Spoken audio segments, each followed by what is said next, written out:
आज हम नया चैप्टर स्टार्ट करने जा रहे हैं इकोसिस्टम, जहाँ से मैक्सिमम 2 से 3 क्वेश्चन आते हैं। ठीक है, इसमें अपन पारितंत्र की संरचना पढ़ेंगे, क्रियाशीलता पढ़ेंगे, structure and function of ecosystem. उसके बाद अपन प्रोडक्टिविटी पढ़ेंगे, उसके बाद डिकम्पोजिशन पढ़ेंगे यानी कि अपघटन पढ़ेंगे, एनर्जी फ्लो पढ़ेंगे और पारिस्थितिक स्तूप यानी कि इकोलॉजिकल पिरामिड पढ़ेंगे। ठीक, तो पारितंत्र शब्द था, उसका प्रयोग सबसे पहले किया था एल.ए.जी. टेंसले ने, जो कि एनसीईआरटी में नहीं दे रखा है। कब किया था? 1935 में किया था। जो पारितंत्र है वो अपना जो प्रकृति है उसकी क्रियात्मक इकाई है। क्या है? प्रकृति की क्रियात्मक इकाई है पारितंत्र। अध्ययन की सुविधा के अनुसार इसे 2 भागों में डिवाइड किया गया, स्थलीय, जलीय और मानव निर्मित भी है। स्थलीय में आते हैं जंगल, घास के मैदान, मरुस्थल आदि, और जलीय में बात करते हैं झीलें, तालाब, दलदली क्षेत्र, नदियाँ, ज्वार, नदबुक। ज्वार नदबुक का मतलब होता है कि जहाँ पर नदी और समुद्र जिस जगह पर मिलते हैं उसे अपन ज्वार नदबुक कहते हैं। इकोलॉजी का मतलब क्या होता है? इकोलॉजी का मतलब समझना कि सजीव का सजीव के साथ या सजीव का निर्जीव के साथ जो उनके बीच अन्योन्य क्रिया होती है उससे अपन इकोलॉजी कहते हैं। ठीक है, जो उनके बीच सजीव या सजीव के बीच, सजीव का सजीव के बीच या सजीव का निर्जीव के बीच जो आपस में अन्योन्य क्रिया होती है उसे अपन इकोलॉजी कहते हैं। ठीक है, उसके बाद बात करते हैं अजैविक घटक। अजैविक घटक यानी कि जो जीवित नहीं है, जो बोल नहीं सकते, चल नहीं सकते, उनमें आते हैं अपने लाइट यानी कि सूर्य का प्रकाश, तापमान और मृदा। ठीक है, यह अजैविक घटक है। सजीव घटक या जैविक घटक की बात करो तो उत्पादक, अपघटक और उपभोक्ता। ठीक है, ये सारे किसमें आते हैं? सजीव घटक में। यानी कि जो सांस लेते हैं, सजीव का मतलब जैसे पादप, जंतु और सूक्ष्म जीव। ठीक, एक और इम्पोर्टेंट चीज़ है यहाँ पर कि मानव निर्मित सबसे बड़ा इकोसिस्टम सस्य भूमि या कृषि भूमि। ठीक, मानव निर्मित यानी कि मानव द्वारा बनाया गया सबसे बड़ा इकोसिस्टम क्या है? सस्य भूमि या कृषि भूमि। अब बात करते हैं नए टॉपिक की, पारितंत्र की संरचना व कार्य। पारितंत्र की संरचना व कार्य। ठीक है, तो पारितंत्र की संरचना में आता है प्रजाति संगठन, किस जाति के हैं, स्तर विन्यास यानी कि जो प्रजातियों का ऊर्ध्वाधर वितरण होता है उसे अपन स्तर विन्यास कहते हैं। जैसे कि घास, पहला स्तर। घास के बाद कौन सा स्तर आ गया? उससे बड़ा क्या है? झाड़ियाँ होती है, ये दूसरा स्तर मान लो। उससे बड़ा क्या होता है? वृक्ष होते हैं, सबसे बड़े वृक्ष होते हैं तो उसे तीसरा स्तर मान लो। ठीक है, उसके बाद बात करते हैं कार्य की। तो कार्य में इनके उत्पादकता यानी कि प्रोडक्टिविटी, अपघटन, ऊर्जा प्रवाह और पोषक स्तर, इन सबको भी अपन अभी पढ़ेंगे, डिटेल में पढ़ेंगे। ठीक है, उत्पादकता में देखते हैं क्या होती है उत्पादकता, क्या नहीं होती। ठीक है, तो उत्पादकता को अपन भार के रूप में मापे तो ग्राम पर मीटर स्क्वायर पर ईयर। ठीक है, अगर ऊर्जा के रूप में माने तो किलो कैलोरी पर मीटर स्क्वायर पर ईयर। ठीक है, उत्पादकता को 2 भागों में डिवाइड किया गया है, प्राथमिक उत्पादकता और द्वितीयक उत्पादकता। प्राथमिक यानी कि प्राइमरी प्रोडक्टिविटी और सेकेंडरी प्रोडक्टिविटी। ठीक है, जो प्राइमरी प्रोडक्टिविटी है उसमें आते हैं जो जो भी प्लांट्स हैं या जो प्राइमरी उत्पादक हैं वे सारे आते हैं। प्राइमरी उत्पादक का मतलब होता है कि स्वपोषी यानी कि अपना जो भोजन रहता है वो स्वयं बनाते हैं या खुद बनाते हैं। और सेकेंडरी प्रोडक्टिविटी का मतलब होता है कि जो उपभोक्ता द्वारा यानी कि जो भोजन बनाते हैं उनसे अपना पोषण प्रदान करते हैं, उससे अपना पोषण प्राप्त करते हैं। ठीक है, अब जो प्राइमरी प्रोडक्टिविटी है उसे भी 2 भागों में डिवाइड किया गया है। कौन कौन से? सकल प्राथमिक उत्पादकता यानी कि जीपीपी। ठीक है, जीपीपी का मतलब होता है ग्रोस प्राइमरी प्रोडक्टिविटी, और एक आता है नेट प्राइमरी प्रोडक्टिविटी यानी कि शुद्ध या नेट प्राथमिक उत्पादकता, एनपीपी इसे बोलते हैं, और सकल प्राथमिक उत्पादकता को जीपीपी बोलते हैं। ठीक है, जीपीपी में से अगर शोषण की क्षति यानी कि जो आने होते हैं उसे घटा देंगे तो हमें नेट प्राइमरी प्रोडक्टिविटी मिल जाएगी। ठीक है, अब आता है उत्पादकता को यानी कि प्रोडक्टिविटी को कौन कौन से कारक है जो प्रभावित करते हैं? तो पर्यावरणीय कारक, पोषक उपलब्धता, प्रकाश संश्लेषण की क्षमता, कितना आ रहा है कितना नहीं आ रहा है। तो एक चीज़ यहाँ पे आती है कि संपूर्ण जीवमंडल का कुल प्राथमिक उत्पादक 170 बिलियन टन है। जो संपूर्ण पृथ्वी है, संपूर्ण जीवमंडल है, उसमें प्राथमिक उत्पादक यानी कि प्राइमरी प्रोडक्टिविटी 170 बिलियन टन है। अब 170 बिलियन टन में से भी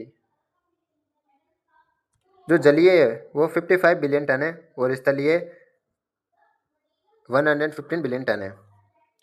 अब देखना कि स्थलीय में ज़्यादा है और जलीय में कम है। क्यों? क्योंकि जलीय पारितंत्र में प्रकाश की कमी होती है, यानी कि वहाँ पर जो जल में रहने वाले जीव जंतु है वहाँ तक तो प्रकाश पहुँच ही नहीं पाता, इसलिए वहाँ की प्रोडक्टिविटी कम होती है। ठीक है, अगली बात करते हैं अपघटन यानी कि डिकम्पोजिशन।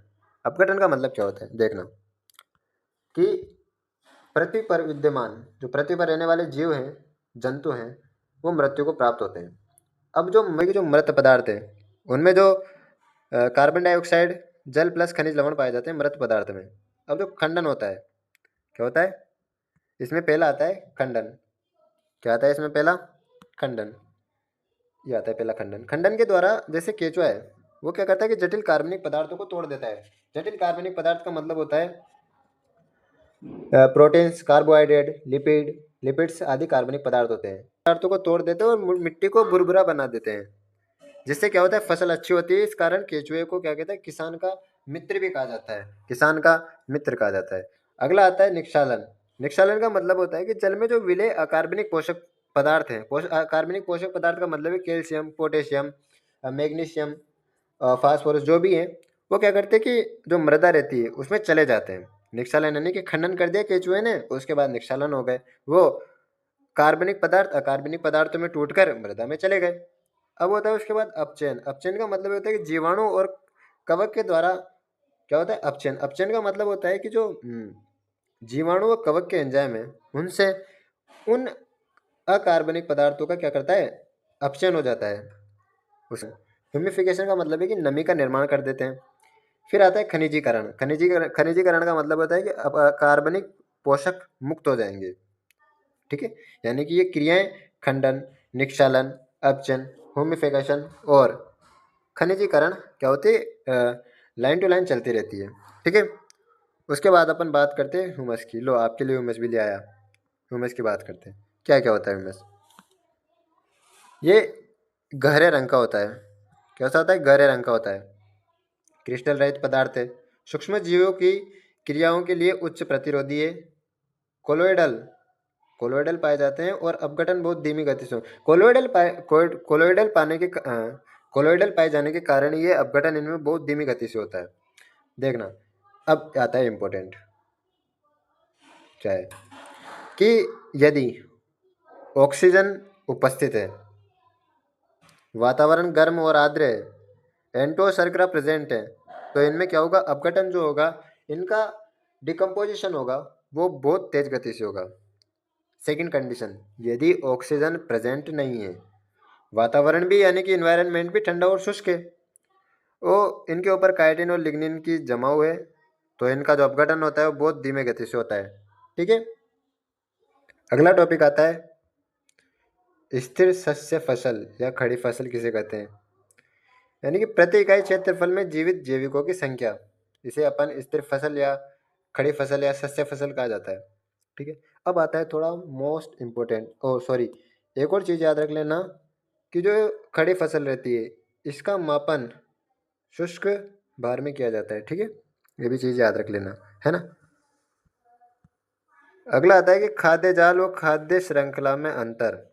इंपॉर्टेंट है, ठीक है ना, याद कर लेना इस चीज़ को। खाद्य श्रृंखला क्या होती है?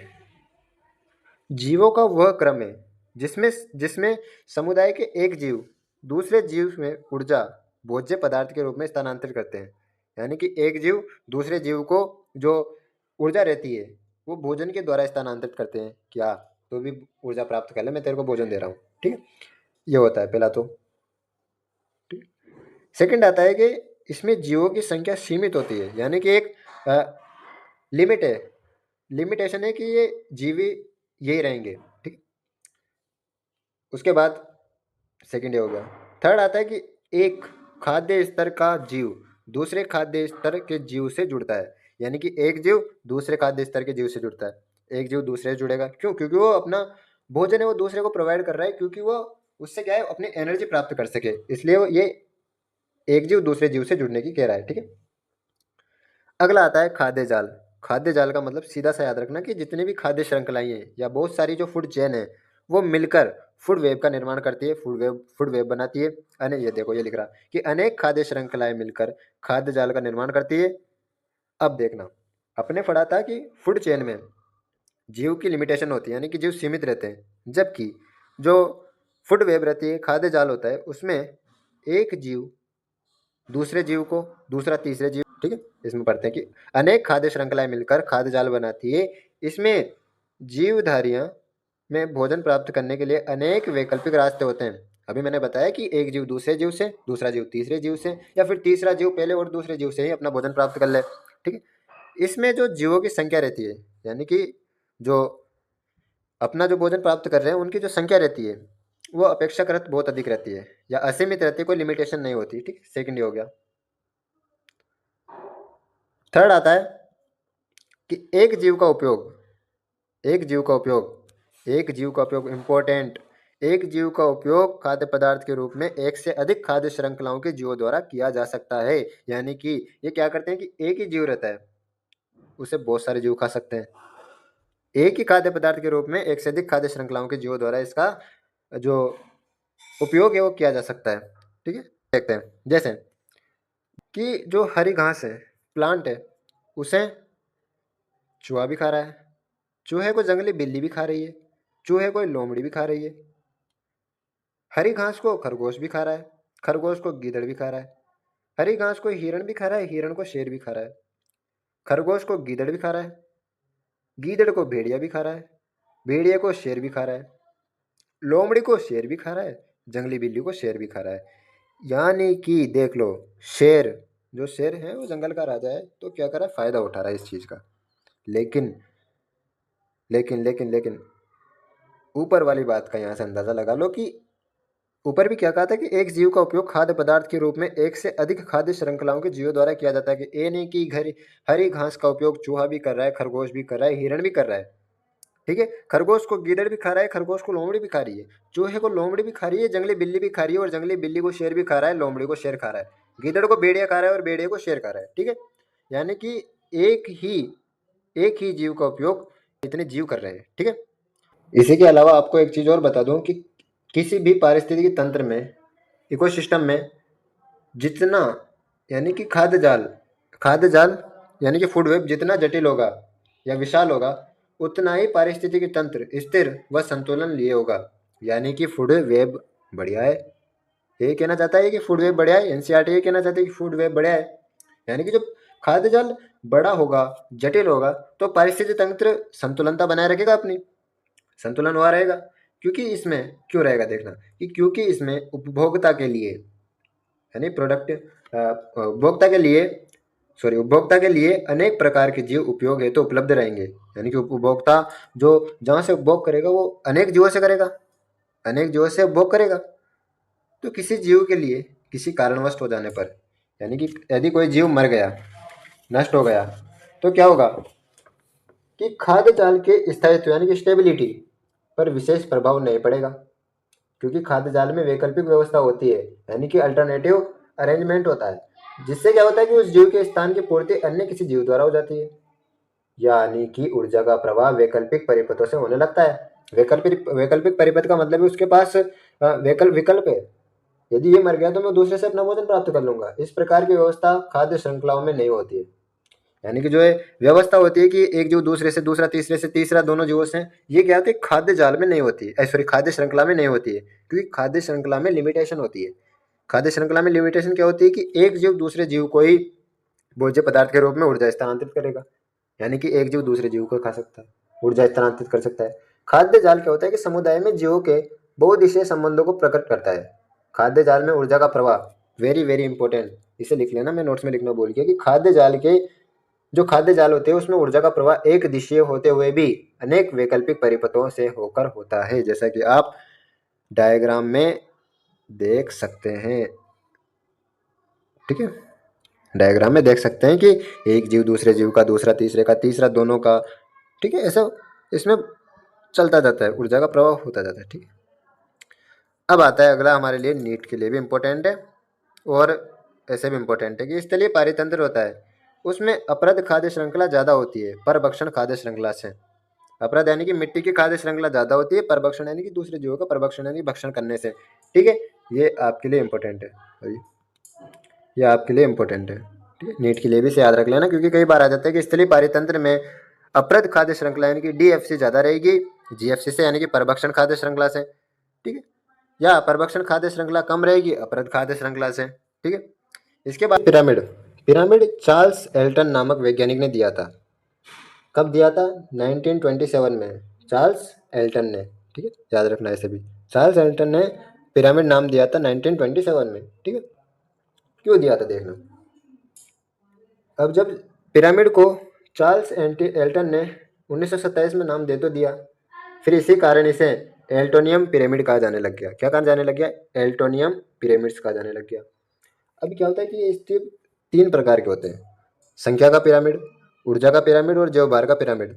जो संख्या का पिरामिड होता है वो सामान्यतः सीधा होता है, लेकिन जो ऊर्जा का पिरामिड होता है, ये हम आगे पढ़ेंगे कैसे होता है, क्या पाया जाता है जिससे कि वो हमेशा सीधा ही होता है। थर्ड आता है जैव भार का पिरामिड।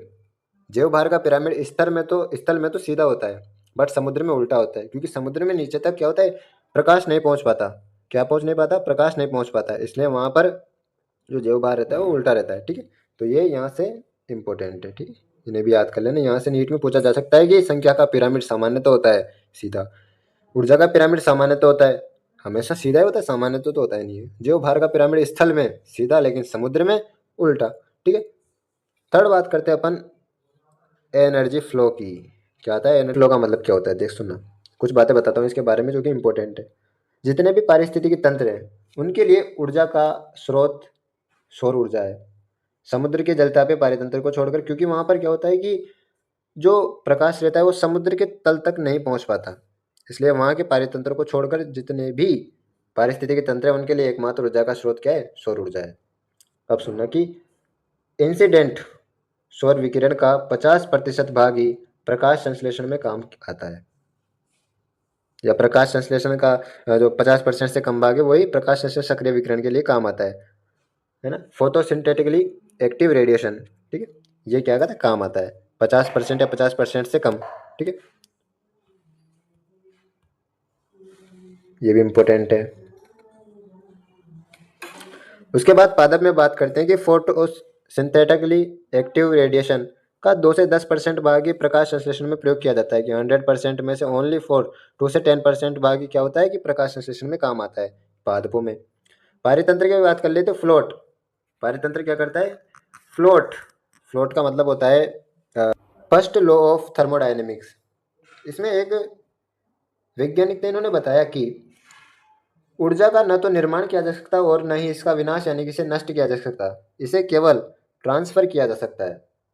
ठीक है, जैसे कि सौर ऊर्जा को उत्पादक पौधे पौधे प्राप्त करते हैं, हरे पौधे प्राप्त करते हैं, फिर वह इनसे उपभोक्ता को, और ऊर्जा का प्रवाह एक दिशा होता है, यानी कि ऊर्जा का प्रवाह निम्न प्रकार होता है, जैसे कि सूर्य से उत्पादक यानी कि पादप, फिर पादप से जंतु, फिर जंतु से अपघटन, जो अपघटन करते हैं। ठीक है, अब देखना फर्स्ट लॉ ऑफ थर्मोडायनेमिक्स को मैं समझाता हूँ। देखना यहाँ से क्या हो रहा है कि सूर्य की जो सन है वहाँ से कुछ ऊष्मा तो जाने कहाँ चली गई, और कुछ ऊष्मा पौधों को प्राप्त हो गई। अब देखना कुछ ऊष्मा फिर जाने कहाँ चली गई, कुछ ऊष्मा किसको प्राप्त हो गई, फिर यहाँ से कुछ ऊष्मा कहाँ चली गई, कुछ ऊष्मा इनको प्राप्त हो गई, फिर यहाँ से कुछ ऊष्मा इधर, कुछ ऊष्मा इनको प्राप्त हो गई, कुछ ऊष्मा बाहर निकल गई तो कुछ ऊष्मा जंतुओं को प्राप्त हो गई, फिर यहाँ से कुछ ऊष्मा यहाँ चली गई तो कुछ ऊष्मा फ्री हो गई, फिर इनसे कुछ ऊष्मा यहाँ तो कुछ ऊष्मा यहाँ, यानी कि ये ऊर्जा रहती है वो स्थानांतरित होती रहती है। आप देख रहे होंगे कि चिड़िया से कीट में, कीट से उल्लू में, उल्लू से, तो क्या हो रहा है कि ऊर्जा का प्रवाह एक दिशात्मक हो रहा है, पौधे, पौधे से कीड़े, कीड़े से अपने चिड़िया, चिड़िया से उल्लू, उल्लू से कहाँ, उल्लू से कहाँ ऊष्मा उत्सर्जित हो गई, कहाँ प्रवाहित हो गई। ठीक है, उसके बाद बात आती है कि 10% ऊर्जा स्थानांतरण नियम क्या होता है। ठीक है, देखना ये नियम क्या कहता है कि जो जो ये T1 है, इसका मतलब है ट्रॉफिक, कि एक ट्रॉफिक लेवल से दूसरे ट्रॉफिक लेवल में 10% ऊर्जा ही स्थानांतरित होती है। फिर T2 से T3 में 10% उष्मा और T3 से T4 में 10% उष्मा आई। ठीक, जैसे मान लो कि जो पहला पोषक स्तर है, यानी कि जो पहला ट्रॉफिक लेवल है, उसमें 1000 जूल उसके पास एनर्जी है। ठीक, तो T2 को देगा, तो 1000 का 10% कितना हो गया, 100 जूल। तो T2 को कितनी प्रोवाइड हुई, 100 जूल। अब T2 T3 को दे रहा है, तो 10%, तो 100 का 10% 10 जूल। फिर वैसे ही T3 T4 को प्रोवाइड करेगा, तो 10 का जो 10% रहता है वो 1 जूल रहता है। ठीक है, अब चलो बात करते हैं इंपॉर्टेंट, यहाँ से भी क्वेश्चन आ सकता है। उत्पादकता से कौन भोजन प्राप्त करेगा, प्राथमिक उपभोक्ता। उत्पादक यानी कि हरे पादप। उपभोक्ता कह दूं मैं कि जो जीव जंतु है उनकी बात कर लेते हैं। फिर प्राथमिक उपभोक्ता से भोजन प्राप्त करेगा द्वितीय उपभोक्ता, और द्वितीय से बात करेगा ये चतुर्थ नहीं, यहाँ तृतीय, तृतीय उपभोक्ता प्राप्त करेगा, चतुर्थ कह दे अपन। ठीक है ना, यहाँ तृतीय उपभोक्ता आएगा। ठीक है, ये एनसीईआरटी ने गलत दे रखा है। अब देख लो, यहाँ भी दे रखा है कि जो पहला पोषक स्तर है वो है पादप, मैंने भी बात की थी पादप। उनसे भोजन कौन ग्रहण कर रहा है, उनसे भोजन कौन ग्रहण कर रहा है, शाकाहारी, यानी कि द्वितीय पोषक स्तर। ठीक है, अब उनसे कौन भोजन ग्रहण कर रहा है, सॉरी देखना, देखो यहाँ पर आ रहा है कि पहला पोषक स्तर है पादप, अभी मैंने बात की थी, उत्पादक है। इससे भोजन कौन ग्रहण कर रहा है, देखो मैंने कहा था ना कि ये क्या है, जो पहला पोषक स्तर है वो पादप। अब इनसे कौन भोजन ग्रहण कर रहा है, द्वितीय पोषक स्तर यानी कि शाकाहारी। ठीक है, शाकाहारी कर रहा है। ठीक है, हाँ सॉरी, शाकाहारी कर रहा है। ठीक है, अब देखना, शाकाहारी से तीसरा पोषक स्तर यानी कि मांसाहारी कर रहा है। ठीक है, मांसाहारी से चौथा पोषक स्तर यानी कि उच्च मांसाहारी, ये तो इनके पिताजी निकले, यानी कि जो इन तीसरे जो मांसाहारी है उनसे भी अपना पोषण प्राप्त करते हैं। यानी कि जैसे कोई मांसाहारी मान लो बिल्ली है, या कुछ और मान लो कुत्ता है, या भेड़िया है, गीदड़ है, उनसे क्या करता है कि चौथा जो पोषक स्तर है उन्हें कि उच्च मांसाहारी हैं, जैसे शेर, चीता है, बाघ, ये उनसे अपना भोजन प्राप्त करते हैं। इसमें क्या है, मनुष्य भी है क्या, देख लो। पादप प्लवक घास वृक्ष, ये उत्पादक है, यानी कि इससे क्या करते हैं, जंतु प्लवक टिड्डे अपना भोजन प्राप्त करते हैं।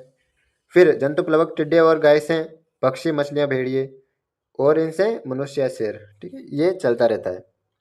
ठीक है, ये है अपना खाद्य जाल, या अपन कह देते हैं कि ऊर्जा का जो स्थानांतरण है वो कैसे होता है। ठीक है, अगले बात करते हैं, ये वेरी वेरी इंपॉर्टेंट है नीट के लिए भी, और अदर एग्जाम्पल के लिए भी। यहाँ से भी, जब मैं बोर्ड की बात कर लूँ तो यहाँ से भी बोर्ड में क्वेश्चन पूछा जाता है कि ऊर्जा का पिरामिड सदैव खड़ी अवस्था में क्यों पाया जाता है, उल्टा क्यों नहीं हो सकता, क्यों नहीं हो सकता उल्टा, क्योंकि इसमें जो 10% ऊर्जा स्थानांतरण नियम का पालन करता है, इसकी कुछ सीमाएं होती है, इसकी क्या होती है, कुछ लिमिटेशन होती है, इसकी कुछ क्या होती है, लिमिटेशन होती है। जैसे कि एग्जाम्पल के रूप में देख लेते हैं कि पिरामिड में कुछ ऐसी जातियां भी समावेश होती है, यानी कि कुछ ऐसी जातियां भी उनमें होती है जो क्या करती है, अधिक भोजन स्तरों पर, यानी कि दो या दो से अधिक भोजन स्तर रहते हैं उन पर निर्भर करती है। ठीक है, उन पर निर्भर करती है। इससे एक साधारण खाद्य श्रृंखला बनती है जो कि प्रकृति में विद्यमान नहीं है। ठीक है, इससे आहार नाल का समावेश नहीं होता। अब देखो, ये भी एक इम्पोर्टेंट है, सोचने जैसा है कि मृत जीवों को प्रमुख भूमिका निभाने के बाद भी, यानी कि मृत जीवी तो हैं जो क्या करते हैं कि मृत जीव से ही अपन के अपने जो कीड़े हैं वो इनको खाते हैं, फिर उन कीड़ों को कोई और, उनको कोई और, यानी कि जो चेन है वो चलती रहती है। फिर भी सोचने की बात है कि मृत जीवी हैं वो अपने इस पारिस्थितिकी में, या इस जो अपना संसार है इसमें, ये इतना महत्वपूर्ण कार्य कर रहे हैं, फिर भी इनको पारिस्थितिकी पिरामिड में कोई स्थान प्राप्त नहीं है। ठीक है, उसके बाद बात करते हैं जो कि मैंने इम्पोर्टेंट भी बताया आपको, ये इस पूरे चैप्टर का क्या है, सार है। इस पूरे चैप्टर के जो ये थ्योरी है, इसे आप याद कर लेना। ठीक है, इसे भी मतलब देख लेना, एक बार याद कर देख लेना, याद भी कर लेना। देखो लाइन टू लाइन याद करते हैं कि पारितंत्र प्रकृति की क्रियाशील इकाई है, जो कि बहुत इंपॉर्टेंट है। इसमें निर्जीव और सजीव घटक उपस्थित होते हैं। अजीव घटकों में जल, हवा एवं मिट्टी तथा सजीव घटकों में उत्पादक। अजीव घटक का मतलब है कि जो जीवित नहीं है, जल, हवा और मिट्टी, जो कि हमने पहले ही पेज पे पढ़ लिया था। सजीव घटक का मतलब है उत्पादक, उपभोक्ता, अपघटक। उत्पादक हरे पादप, उपभोक्ता उत्पादक से प्राप्त हो रहे हैं और उपभोक्ता अपघटक हो रहे हैं। ठीक है। प्रत्येक पारितंत्र की एक भौतिक संरचना होती है जो निर्जीव व सजीव के बीच परस्पर क्रिया का निर्माण करती है। ये लाइन इंपॉर्टेंट है। ठीक है, ये लाइन इंपॉर्टेंट है कि जो प्रत्येक पारितंत्र की भौतिक संरचना होती है जो निर्जीव और सजीव के बीच पारस्परिक क्रिया का परिणाम है। प्रत्येक पारितंत्र में प्रजाति संगठन व स्तर विन्यास की विशिष्टता पाई जाती है। इंपॉर्टेंट। ठीक है, अब बात करते हैं नेक्स्ट पॉइंट के बाद। उत्पादकता, अपघटन, ऊर्जा प्रवाह तथा पोषक चक्र एक पारितंत्र की महत्वपूर्ण क्रियाएं हैं। जैव मात्रा की उत्पादन दर उत्पादकता कहलाती है। हमने उत्पादकता में पढ़ लिया। उत्पादकता दो प्रकार की होती है, ग्रास प्राथमिक उत्पादकता और नेट प्राथमिक उत्पादकता, जिसके बारे में हमने डिटेल में आगे शॉर्ट नोट्स में पढ़ लिया है। ठीक है, ये सेकंड पॉइंट हो गया। ठीक है, अब इसके बाद आता है, पहला पॉइंट तो ये था ही सही, सेकंड पॉइंट ये हो गया। थर्ड पॉइंट है कि पारितंत्र में प्रकाश संश्लेषण के दौरान, फोटोसिंथेसिस के दौरान कार्बनिक तत्व को उत्पादन दर सकल या ग्रास प्राथमिक उत्पादकता कहलाती है। किसे कहते हैं, यहाँ बता दिया। इसमें से जब पादपों द्वारा श्वसन में उपयोग ली गई क्षति को घटा देते हैं, यानी कि GP माइनस -R, तो GFR बच दिए। ठीक है, आपने देख ही लिया था। जब पादपों द्वारा श्वसन में उपयोग ली गई क्षति को घटा दिया जाता है, तब नेट प्राथमिक उत्पादकता प्राप्त होती है। द्वितीय उत्पादकता उपभोक्ता द्वारा खाद्य ऊर्जा को स्वांगीकरण की दर होती है। अपघटन में अपरद के जटिल कार्बनिक पदार्थों को अपघटकों द्वारा CO2 और जल तथा अकार्बनिक पोषकों में बदला जाता है, और अपघटन में खंडन, निक्षालन, अपचयन, उमिफिकेशन तथा खनिजीभवन या खनिजीकरण आदि के चरण होते हैं। ये हमने आगे डिटेल में पढ़ लिया है। इसके बाद में आपके लिए सिर्फ इसका एक जो शॉर्ट था वो लेके आया था कि चलो कोई नहीं, अगर आगे भी इतना ध्यान नहीं दिया होगा तो पीछे यहाँ पर रिविजन कर लेंगे। तो ये है, अगर आप इनका स्क्रीनशॉट लेना चाहें ले सकते हैं। ठीक, ले लीजिए स्क्रीनशॉट, ले लिया, इसका ले लो, इसका भी ले लो। मैं चाहता हूं कि आप एक बार इन्हें लिख लें। अगर आप नहीं लिखना चाहते तो कमेंट में अपना नाम और नंबर शेयर कर देना, मैं आपको व्हाट्सएप पे प्रोवाइड करा दूंगा। ठीक है, इसका भी स्क्रीनशॉट ले लिया, इसका भी ले लीजिए। एनर्जी फ्लो इसे ढंग से देख लेना एक बार। यहाँ से आपका नीट के और जो भी आप है उनके क्वेश्चन बैठ जाएंगे। यहाँ से इस पूरे पेज को तो इम्पोर्टेंट मार्क कर ही लेना, क्योंकि यहाँ से तो क्वेश्चन आएगा ही सही, नीट में भी आएगा, इस बार के 2026 के पेपर में भी देख लेना, जो कि मई के फर्स्ट वीक में होगा। ठीक है, अगर आपको वीडियो अच्छी लगी हो तो लाइक करें, कमेंट करें, शेयर करें, एंड चैनल को प्लीज़ यार सब्सक्राइब कर लेना, क्योंकि मैं आपके लिए अपने शॉर्ट नोट्स बना के ला रहा हूँ, आपको प्रोवाइड करा रहा हूँ कि नहीं यार अब क्या है, 1 से 1.5 महीना बच रहा है, लगभग 45-50 दिन बच रहे हैं, इनमें क्या कर लेगा। तो मैं सोच रहा था कि आपको शॉर्ट नोट्स से प्रोवाइड करा देता हूँ। अब कल अपन एक और बॉटनी का नया चैप्टर लेके आऊँगा मैं आपके लिए। ठीक है, तो bye, goodbye all of you. ठीक है, बाय।